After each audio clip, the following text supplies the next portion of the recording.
ak jinjeer dafa am jinjeer dañ ko amélioré waaw bu am jinjeer dañoo innové waaw merci merci waaw d'accord waaw bii la waaw indi ñu sachet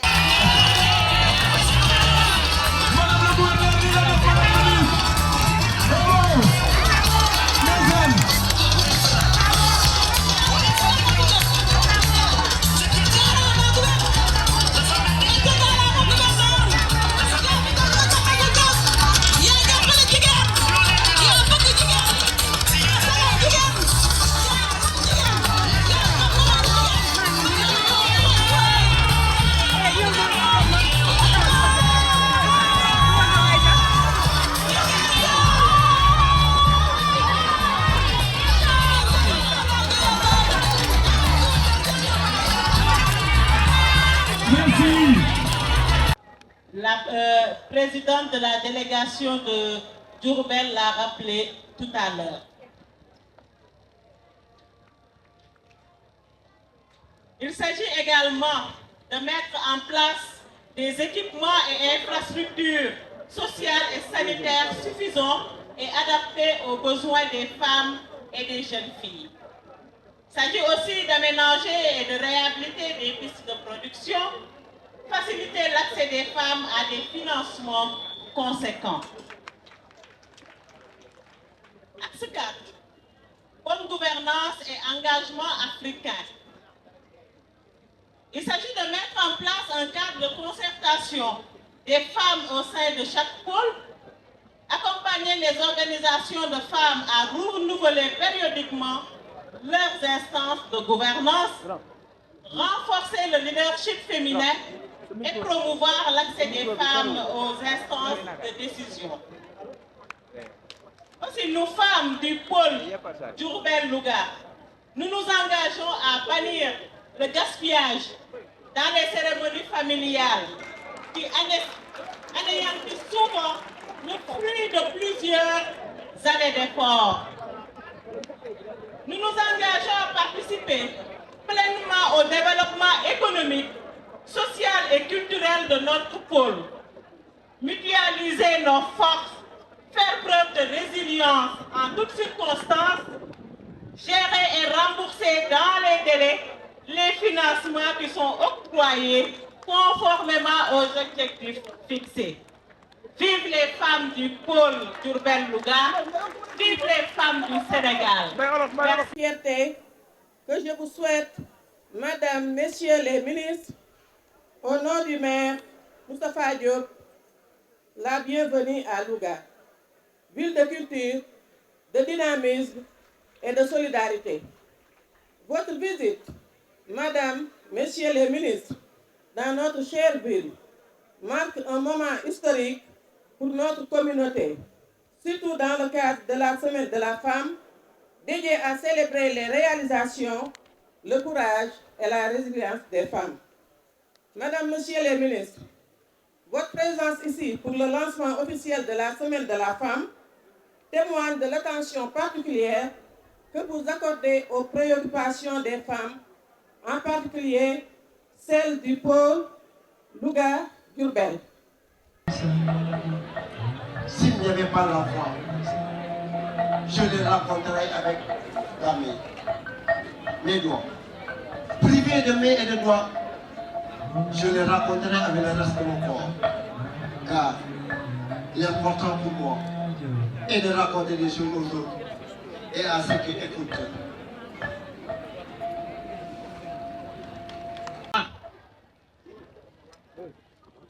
ñoo xam ne su agriculture ak élevage taxawee fenn fii te ñun jigéen ñi dañ cee bokk ñoom dañ ko illustré Fatou ana nga Fatou Sarr mii ngeen di gis moom la ñuy wax ci ministère bi la reine bi ñebe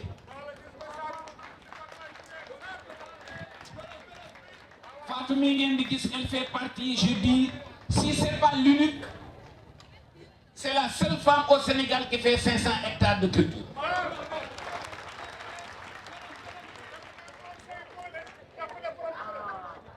Madame le gouverneur, yow da nga bari ay reen yu bari fii ndax kii mooy reen di reenu ñebbe, mais dafa am ku ñuy tuddee aussi reenu neema mooy Awa Alassane Sow. Alassane mooy reenu neema mu am muy def liggéey bu ucc ayib ci élevage ci transformation lait. Après ñu ma teg ci beneen reen bu ñuy wax Mame Koumba Ndiaye. Elle est de Koki. Madame Dem, transformatrice. Seynabou Cissé, transformatrice et élevage. Manissou, présidente CCPA bu Potou ak bu Louga. Donc sama ñëw fii dama buruxlu rek ñu invité ma ñëw, mais dama ñëw pour dox samay soxla fii. Madame le ministre de la Famille et de la Solidarité, Monsieur le ministre de la Formation professionnelle et technique, Monsieur Matar Sen, délégué général. Matar, je vais faire une mention spéciale pour vous. Pleurer toute l'assistance. Tu aurais cru que cette femme ne faisait pas partie de la mise en scène? Personne. Moi, en l'entendant pousser ses complaintes, j'ai tout de suite envie de lui dire qu'au soir du 24 mars 2024, les populations du Sénégal, dans leur écrasante majorité, ont libéré notre pays pour que pareille situation ne se reproduise. Au soir du 24 mars 2024, vous, population du Sénégal, vous avez certainement vécu des situations similaires. Des jeunes qui ont fait leur cours de l'école primaire à l'université, qui ont obtenu tous les diplômes possibles, mais malheureusement, qui ne peuvent trouver du travail parce que simplement, ce pays, 64 ans durant, a été saccagé, pillé financièrement, économiquement, et vous avez donné espoir aux Sénégalais en mettant à la tête du pays le président Bassirou Diomaye Diakhar Faye pour qu'il mette terme à tout cela. Je puis vous promettre que si on parvient à avoir ce sursaut patriotique que nous demande le président de la République et son premier ministre, M. Ousmane Sonko, je puis vous promettre, disais-je, que le Sénégal retrouvera les rails qu'il n'aurait jamais dû quitter et la situation que nous venons de vivre sera terminée, totalement terminée. Population de Louga et de Diourbel, merci pour cet accueil chaleureux. Et quand je me tourne vers... Nous avons la lettre P. Nous avons la lettre M. Nous sommes les papas. Nous sommes les mamans. Refusons derrière chaque grand homme, il y a une grande dame. Inversons cette tendance. loolu teew fii jàkkaarloog yéen ginnaaw bu ma leen ñaanalee ba pare gërëm sama càmmiñ yi ma àndal gërëm ñi nga xamante ni ici ñoo ma teeru mais surtout particulièrement gërëm jigéen ñi nga xam ne ñoo nekk fii ma jël lépp teg ko ci loxo madame le gouverneur Ndeye Ngenaar Mbodj leen rek laa leen bëggoon laaj Moustapha Sarré wax na ko léegi docteur Mabouba wax na ko léegi fii ci Louga yëf yi dafa ala dawme ndax jigéen ñi jiite foog naa ni amul benn région bu mu am les autorités territoriales may laaj nag waa Louga ndax gis ngeen ci différence ci service bi ndax jigéen ñi leen jiite ñu ngi liggéey seen liggéey bu baax wala déet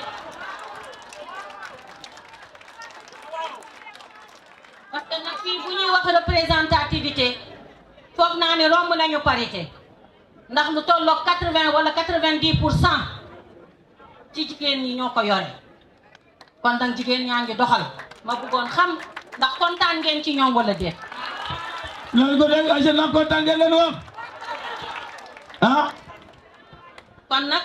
alhamdulillahi rabbil alamin di leen wax ni mbiri jigéen ci gouvernement wu Sénégal bu bees bii président de la république li mu ci njëkk soxla mooy jigéen ju nekk mënal boppam te ci loolu la ñu jëm moo tax ma am mbégte tey sama ñaari càmmiñ yii ma gunge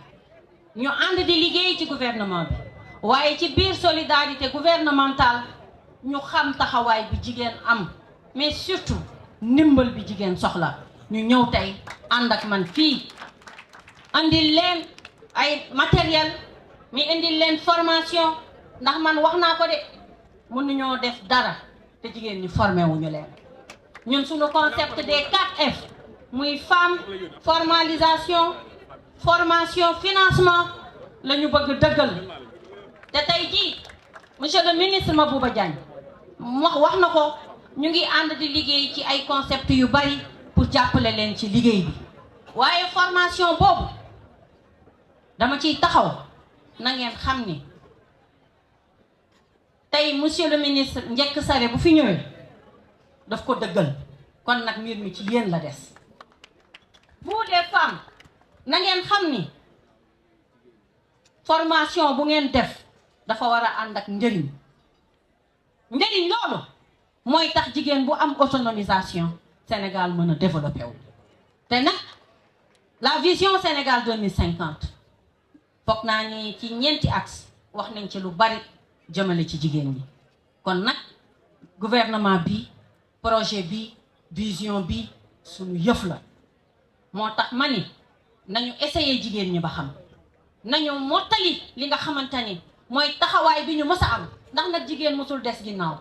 xanaa kañ li mu soxla mooy ñu xajal ko yaatal ko te yaatal boobu nag tey am na kon nañu ànd ñun ñëpp defar suñu réew ndax sama collègue wax na ko léegi jigéen ñi ñoo yor kër yi jigéen ñi ñoo nekk ca marché yi jigéen ñi ñoo nekk ci bureau yi di liggéey bu mucc ay kon ku leen dooleel nga Sénégal ma am mbégte nag teewaat fi tey teewaay boo xam ne bi ma fii mucc waxoon nañ fi wax yu leer jëmale ci li nga xam ne mooy accompagnement wu jigéen ñi financement wu jigéen ñi financement yooyu weer wii ñu nekk bu deewee dina tàmbali ci kàttanu yàlla may féliciter exposant yëpp parce que li ñu exposé am na solo li muy wane mooy avec les femmes on assure une autosuffisance alimentaire avec les femmes on entretient les foyers avec les femmes on développe un pays donc le Sénégal peut compter sur ces femmes ndax dañoo engagé wu am déet engagement wu jigéen ñooñu dañu ne ñoom dañ ciy boole mobiliser li nga xamante ne mooy communauté yi kon yamuñu ci ñoom rek kon tey fii ci Louga muy pôle bi nga xamante ne Louga ak Diourbel la dëggal nañu liñ doon wax ci occasion bii nag muy dañuy wax journée internationale du nationale internationale des droits de la femme maanaam ci àdduna bi wëngal képp ñu ngi koy célébrer ñu ngi naan fii ci Louga ak Diourbel dëggal nañ ko ñu ngi def tournée depuis le 1er mars tàmbale ko Thiès waaye tey liñ fi fekk mucc na ayib macha allah yéen jigéenu Louga macha allah yéen jigéenu Diourbel di leen jox nag dig daje ndax dangeen maa jox mémorandum muy résolution yoo xam ne boole ngeen ko ci liggéey bi ñu bëgg a jox le président de la république Bassirou Diomaye Diakhar Faye ma bëgg ngeen ñëw gunge ma samedi bi nga xam ne mooy ginnaaw suba di le 8 mars ñu daal di célébrer jeexal li nga xam ne mooy téere bi ñu war a joxe mën ko présenter monsieur le président de la république Bassirou Diomaye Diakhar Faye nii ngeen solo seen weex yu taaru yi moom lañ leen di xaare ne ñëpp sol weex loolu la ñu wax dress code su ko defee ñu takkal leen seeni fulaar ngeen ñëw ñu célébrer li nga xam ne mooy journée internationale de la femme muy bés boo xam ni bugguñu ci foo ak ree bien que nag ay jigéen fu ñu daje faaw mu xumb ndax bu xumbul du doon jigéen waaye dañ ciy boole réflexion boole ci liggéey boole ci taxawu andi li nga xamante ne mooy sunu apport ci li nga xam ne mooy Sénégal bii ñu bëgg Sénégal vision 2050 maa ngi gërëm ñëpp wax ji dafa gudd moo tax bëgguma ci sori mais maa ngi gërëm ñëpp ndax lépp lu ma naroon wax tam samay naatangoo jiitu nañ ma ci mais di wax ni bëgg nañu lool lool lool kon Louga macha allah jërë ngeen jëf wasalaam. Merci. Il y a une attestation ici. Machallah, nous avons dit ça avec le commandement territorial. Oui, madame.